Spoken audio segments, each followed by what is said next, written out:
Hello everyone, myself doctor Magan Lal, assistant professor government Bangur college Didwana. आज के इस वीडियो में हम ऑर्गेनिक केमिस्ट्री के टॉपिक फिनोल के बारे में डिस्कशन करेंगे, जो कि बीएससी पार्ट सेकंड से रिलेटेड है। पिछले वीडियोज में हमने फिनोल के नोमेनक्लेचर, उसके बनाने की विधियां आदि के बारे में पढ़ा था। इस वीडियो में हम देखेंगे फिनोल के भौतिक गुणधर्म और उनके रासायनिक गुणधर्म। तो सबसे पहले हम देख रहे हैं फिनोल के भौतिक गुणधर्म, physical properties of phenol. Phenol को आपने लैब में देखा होगा कि फिनोल है रूम टेम्परेचर पर ठोस अवस्था में होता है या फिर द्रव अवस्था में भी हो सकता है। यानी इसका जो मेल्टिंग पॉइंट है वो रूम टेम्परेचर के आसपास ही है। तो सर्दी वाले जो दिन होते हैं उनमें तो फिनोल जमा हुआ रहता है, ठोस अवस्था में रहता है, और गर्मियों वाले जो दिन होते हैं उनमें फिनोल पिघल जाता है और किस अवस्था में रहता है, द्रव अवस्था में रहता है। फिनोल में OH समूह पाया जाता है, और OH समूह आप जानते ही हो कि अंतराणुक हाइड्रोजन बॉन्डिंग बनाने में पार्टिसिपेट करता है, जिसके कारण फिनोल के जो गलनांक और क्वथनांक हैं, इनके मान बाकी जो हाइड्रोकार्बन्स हैं उनकी तुलना में अधिक होते हैं। फिनोल की यदि जल में विलेयता की हम बात करें तो वो एल्कोहल की तुलना में कम होती है।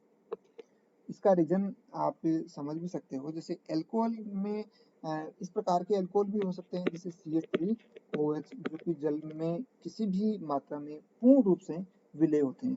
किसी भी प्रतिशत मिश्रण हो, उसमें जो मेथेनॉल है वो पूर्ण रूप से विलय होता है, क्योंकि यहाँ पर कार्बन परमाणु की संख्या केवल एक है और OH समूह की संख्या भी एक है। लेकिन फिनोल में यहाँ पर जो हाइड्रोकार्बन वाला जो पार्ट है वो बड़ा हो जाता है। 6 कार्बन समूह यहाँ पर जुड़े हुए हैं, तो ये पार्ट बड़ा हो गया। और विलेयता का काम कौन करता है जल में? ये OH समूह है, तो ये पार्ट रह गया छोटा, जिसकी वजह से फिनोल की जो जल में विलेयता है वो एल्कोहल की तुलना में कम होती है। अब हम देखेंगे फिनोल के रासायनिक गुणधर्म। रासायनिक गुणधर्म में सबसे इम्पोर्टेंट गुणधर्म है वो है इसकी एसिडिटी या अम्लता। हम जानते हैं कि फिनोल की जो अम्लता है वो एल्कोहल से अधिक होती है और कार्बोक्सिलिक अम्ल से कम होती है। ये हम जब लैब में एक्सपेरिमेंट करते हैं तो भी हम ये देखते हैं।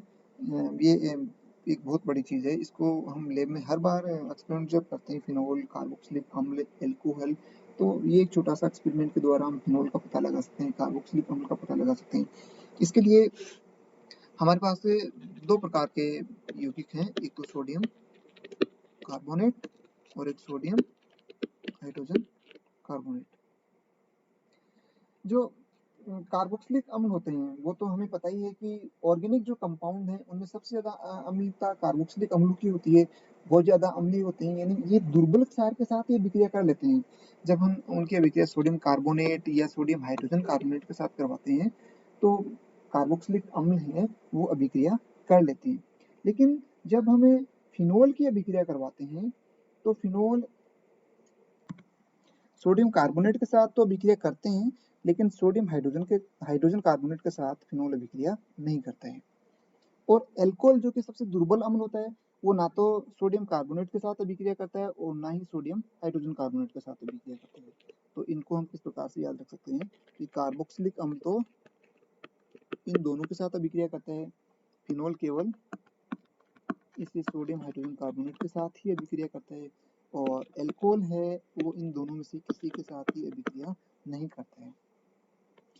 क्योंकि कार्बोक्सिलिक अम्ल की अम्लता सबसे ज्यादा होती है, तो वो तो दोनों वीक बेस के साथ अभिक्रिया कर लेता है। फिनोल की अम्लता कार्बोक्सिलिक अम्ल से थोड़ी कम होती है, तो ये थोड़ा स्ट्रॉन्ग बेस है सोडियम कार्बोनेट, इसके साथ अभिक्रिया कर लेता है। लेकिन जो बहुत ज़्यादा दुर्बल क्षार है सोडियम हाइड्रोजन कार्बोनेट, इसके साथ अभिक्रिया नहीं करता है, और एल्कोहल इन दोनों में से किसी के साथ अभिक्रिया नहीं करता है। तो ये एक इजीली डिटेक्टेबल टेस्ट है लैब में कि हम कार्बोक्सिलिक अम्ल की सोडियम कार्बोनेट या सोडियम हाइड्रोजन कार्बोनेट के साथ अभिक्रिया करवाएंगे तो तीव्र बुदबुदाहट के साथ कार्बन डाइऑक्साइड गैस बाहर निकलती है। तो इसका मतलब कार्बोक्सिलिक अम्ल प्रेजेंट होता है उस यौगिक में। फिनोल का हम जब टेस्ट करते हैं तो हम कैसे करते हैं कि सोडियम कार्बोनेट के साथ अभिक्रिया करवाते हैं तो तीव्र बुदबुदाहट के साथ CO2 गैस निकलती है, लेकिन सोडियम हाइड्रोजन कार्बोनेट के साथ नहीं निकलती। इसका मतलब फिनोल है। और कोई यौगिक दोनों के साथ ही अभिक्रिया नहीं करता है, इसका मतलब वो यौगिक एल्कोहल है। तो ये इनकी अम्लता का क्रम हमने कहा। अब हम देखेंगे कि एल्कोहल और फिनोल इन दोनों में ही OH हाइड्रोक्सी क्रियात्मक समूह उपस्थित होता है। इसके बावजूद फिनोल ज्यादा अम्लीय प्रकृति के होते हैं और एल्कोहल कम अम्लीय प्रकृति के होते हैं। हम इसका रीजन यहाँ पर देखेंगे कि फिनोल की अम्लता एल्कोहल से अधिक क्यों होती है। तो एल्कोहल में तो जो OH समूह है वो एल्किल समूह से जुड़ा हुआ रहता है और फिनोल में जो OH समूह है वो बेंजीन वलय के साथ जुड़ा रहता है। यदि फिनोल में हम अनुनाद की बात करें तो फिनोल में निम्न प्रकार की अनुनादी संरचनाएं पाई जाती हैं। ये फिनोल यौगिक है। जब भी हम अनुनादी संरचनाएं लिखते हैं तो हमें ध्यान रखना है कि केवल अनुनादी संरचनाएं ही नहीं, हम पूरी की पूरी ऑर्गेनिक केमिस्ट्री में जब भी हम इस प्रकार के कर्व्ड एरो का प्रयोग करते हैं, इसका मतलब क्या होता है कि यहाँ से जो इलेक्ट्रॉन है, लोन पेयर ऑफ इलेक्ट्रॉन है, वो यहाँ से लेकर यहाँ तक जाते हैं। हमेशा हमें ध्यान रखना है कि ये कर्व्ड एरो किस चीज को रिप्रेजेंट करेंगे, इलेक्ट्रॉन की जो शिफ्टिंग है या इलेक्ट्रॉन का जो स्थानांतरण है कि इलेक्ट्रॉन कहाँ से कहाँ पर ट्रांसफर हो रहे हैं, उसको ये कर्व्ड एरो प्रदर्शित करते हैं।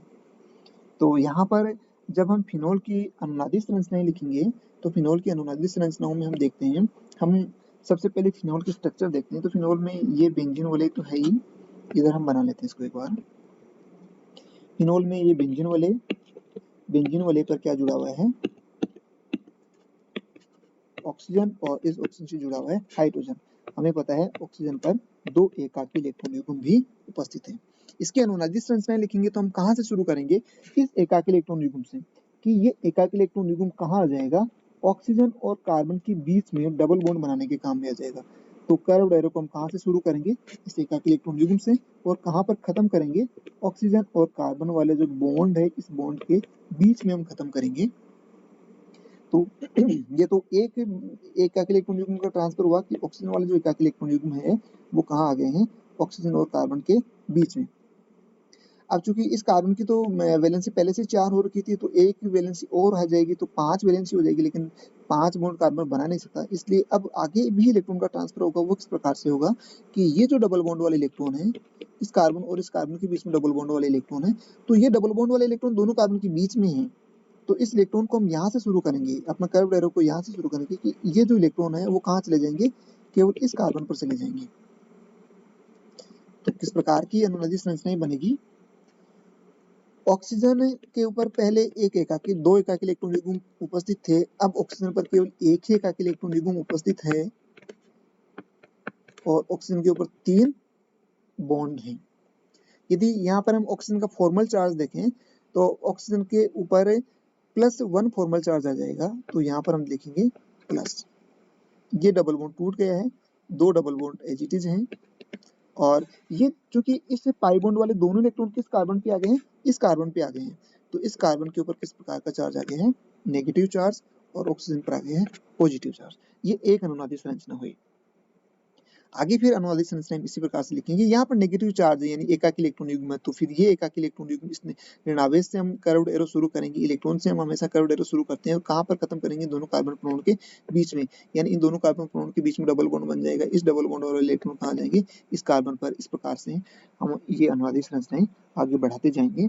तो ये देखिए, ये इतने प्रकार की अनुनादी संरचनाएं फिनोल की बन गई, एक अनुनादी संरचना, दूसरी अनुनादी संरचना, तीसरी, चौथी, पांचवी अनुनादी संरचना, 5 अनुनादी संरचनाएं इस फिनोल की बन गई है। और हमें फाइनली देखें तो इस फिनोल में ऑक्सीजन पर कुछ पार्शियल पॉजिटिव चार्ज आ जाता है और बेंजीन की ऑर्थो स्थिति और दोनों ऑर्थो स्थिति और एक पैरा स्थिति पर आंशिक नेगेटिव चार्ज आ जाता है, और इस जो और जो स्ट्रक्चर बनती है उसको बोलते हैं अनुनादी संकर। तो इस अनुनादी संकर को हम देखते हैं तो हम ये कहते हैं कि फिनोल में ऑक्सीजन परमाणु पर आंशिक धनावेश आ जाता है। इस बात को हमें नोट करना है, अनुनादी संरचनाओं के कारण फिनोल में ऑक्सीजन परमाणु पर आंशिक धनावेश आ गए हैं। जब धनावेश आ गया है, ऑक्सीजन परमाणु पर किस प्रकार का चार्ज आ गया है, पॉजिटिव चार्ज आ गया है, पॉजिटिव चार्ज आ गया यानी ऑक्सीजन के पास इलेक्ट्रॉन की कमी है, इलेक्ट्रॉन की यदि कमी है ऑक्सीजन के पास, तो ऑक्सीजन क्या करेगा, इस जो सिग्मा बॉन्ड वाले जो दोनों इलेक्ट्रॉन हैं, जो ऑक्सीजन और हाइड्रोजन के बीच में सिग्मा बॉन्ड बन रहा है, इस सिग्मा बॉन्ड वाले दोनों इलेक्ट्रॉन कहाँ पर आ जाएंगे, ऑक्सीजन के पास आ जाएंगे, और ऑक्सीजन के पास आ जाएंगे दोनों इलेक्ट्रॉन, और हाइड्रोजन है उसके पास इलेक्ट्रॉन नहीं बचेगा, तो क्या होगा, ऑक्सीजन के पास तो एक एकाकी इलेक्ट्रॉन युग्म तो पहले ही था, एक एकाकी इलेक्ट्रॉन युग्म और आ गया है, यहाँ डबल बॉन्ड ऑक्सीजन ने तो वापस अपनी संयोजकताएं पूरी कर ली है, उसका पॉजिटिव चार्ज गायब हो गया है, और हाइड्रोजन है वो किस रूप में बाहर निकल गया है, H+ के रूप में। तो अम्ल की हम यही परिभाषा देते हैं कि ऐसे यौगिक जो H+ आयन डोनेट करता है उनको हम अम्ल कहते हैं, और जो यौगिक जितना इजीली H+ आयन डोनेट करता है वो उतना ही अधिक प्रबल अम्ल होता है। तो एल्कोहल में जो OH समूह है वो एल्किल समूह से जुड़ा हुआ रहता है, यहाँ पर ऑक्सीजन परमाणु पर कोई पॉजिटिव चार्ज नहीं आता अनुनादी संरचनाओं के कारण, जिसकी वजह से ऑक्सीजन और हाइड्रोजन का जो सिग्मा बॉन्ड है वो इतना इजीली नहीं टूट पाता है, एल्कोहल की अम्लता कम होती है, लेकिन फिनोल में ऑक्सीजन और हाइड्रोजन के बीच का सिग्मा बॉन्ड के दोनों इलेक्ट्रॉन ऑक्सीजन ले लेता है, हाइड्रोजन को H+ के रूप में त्याग देता है, इजीली त्याग देता है, जिसकी वजह से फिनोल की अम्लता अधिक होती है। तो ये जो अम्लता है, अधिक फिनोल की अम्लता होने का जो कारण है वो हम फिनोल में पाई जाने वाली अनुनादी संरचनाओं के आधार पर एक्सप्लेन कर सकते हैं।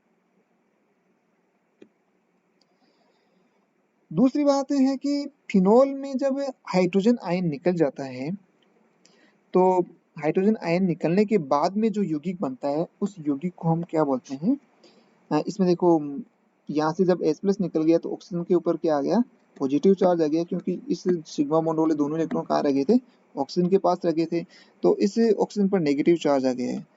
इस आयन को, जिसमें ऑक्सीजन परमाणु पर नेगेटिव चार्ज है, इस आयन को हम बोलते हैं फिनोक्साइड आयन। क्या बोलेंगे, फिनोक्साइड, फिनो, ये तो हम बेंजीन वाले के लिए काम में लेते हैं, और ऑक्सीजन पर नेगेटिव चार्ज होता है उसको हम ऑक्साइड आयन बोलते ही हैं, तो इसका नाम हो जाएगा फिनोक्साइड आयन। फिनोक्साइड आयन में भी इस प्रकार की अनुनादी संरचनाएं पाई जाती हैं, जैसा कि हमने पहले लिखा था। फिनोक्साइड आयन की अनुनादी संरचनाएं जब हम बनाएंगे तो हम ध्यान रखेंगे कि ऑक्सीजन परमाणु पर नेगेटिव चार्ज है और ऑक्सीजन परमाणु पर 3 एकाकी इलेक्ट्रॉन युग्म उपस्थित हैं। जब एक एकाकी इलेक्ट्रॉन युग्म ऑक्सीजन और कार्बन के बीच में डबल बॉन्ड बनाने के काम में आ जाएगा तो अब कितने एकाकी इलेक्ट्रॉन युग्म बचेंगे, 2 एकाकी इलेक्ट्रॉन युग्म बचेंगे, और नेगेटिव चार्ज इस बार कहाँ पर आ गया है, इस कार्बन पर आ गया है, फिर नेगेटिव चार्ज इस कार्बन पर आ गया, और फिर नेगेटिव चार्ज इस कार्बन पर आ गया, अंत में वापस नेगेटिव चार्ज किस पे आ गया है, ऑक्सीजन पे आ गया है।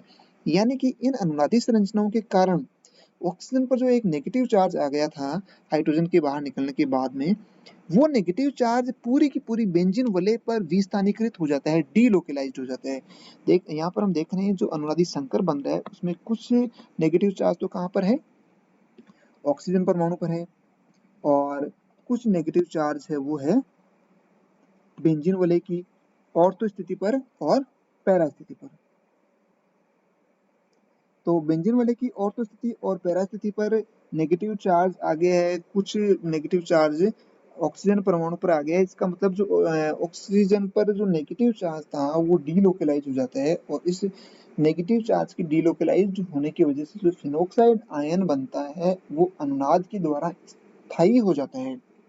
यानी फिनोल में से जब हाइड्रोजन परमाणु H+ के रूप में बाहर निकला, फिनोक्साइड आयन बना, वो फिनोक्साइड आयन अनुनाद के कारण स्थायी हुआ है, और इसी स्थायित्व के कारण भी फिनोल अधिक अम्लीय होते हैं। और ये एक फिनोल की रासायनिक अभिक्रिया भी है कि फिनोल की जब हम किसी क्षार के साथ अभिक्रिया करवाएंगे, फिनोल की हम किसी क्षार के साथ अभिक्रिया करवाएंगे तो हमें पता ही है कि अम्ल और क्षार जब आपस में अभिक्रिया करते हैं तो अम्ल है वो H+ आयन त्यागता है, क्षार है वो OH- आयन त्यागता है, H+ और OH- आयन मिलकर जल के अणु का निर्माण कर लेते हैं और एक लवण का निर्माण होता है। सेम ही यहाँ पर भी लवण का निर्माण हो रहा है, इस प्रकार से लवण बनेगा कि ये फिनोल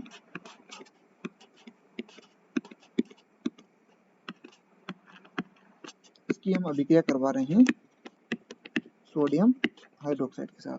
तो ये तो किसकी तरह बिहेव करेगा, एसिड की तरह बिहेव करेगा।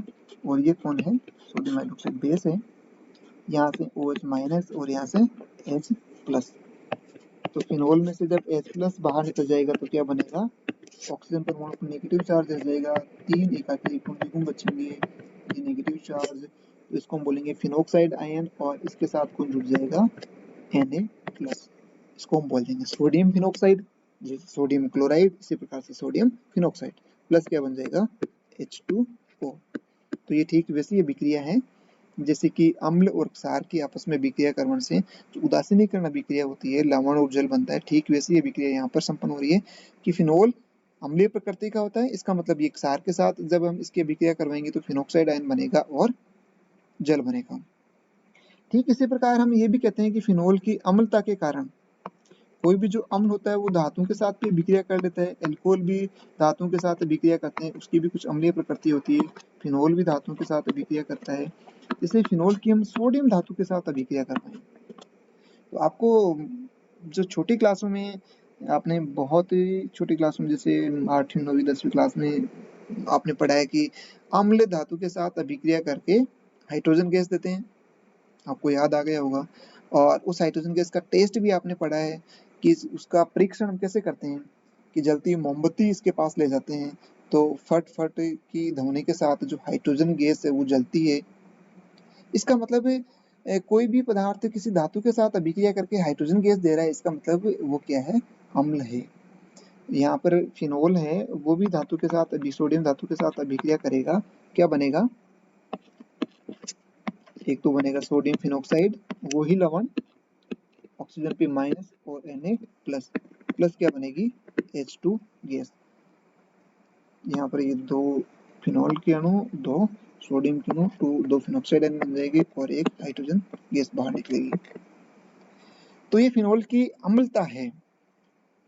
फिनोल की एसिडिटी, जिसमें हमने ये देखा कि फिनोल कार्बोक्सिलिक अम्ल से कम अम्लीय होते हैं और एल्कोहल से अधिक अम्लीय होते हैं। इसका टेस्ट हम सोडियम कार्बोनेट और सोडियम हाइड्रोजन कार्बोनेट के साथ अभिक्रिया करवा के कर सकते हैं। और फिनोल की अम्लीय जो अभिक्रियाएं हैं वो हमने देखी कि फिनोल की सोडियम हाइड्रोक्साइड के साथ अभिक्रिया करवाते हैं या फिर सोडियम धातु के साथ अभिक्रिया करवाते हैं, तो किस प्रकार से अभिक्रिया होती है। आज की वीडियो में हम इतना ही देखेंगे, बाकी जो रासायनिक की अभिक्रियाएं हैं वो अगली वीडियो में देखेंगे।